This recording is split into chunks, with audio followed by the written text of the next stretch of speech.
Hunter here with the word on the bird. The Oriole is having jelly for breakfast. Will that be enough for it to escape the unforgiving winter freeze? It's the moment of truth. And we have liftoff. Good try. Maybe tomorrow will be the big day. Here's an exclusive word on the bird update. Will the jelly be enough fuel for the long flight?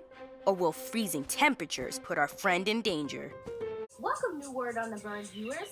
Just in time to see our high-flying bird make it to a tree. Was it the nectar or all your good wishes? Come on, let's see if the bird is strong enough to make it to the bird bath. And the Oriole has landed.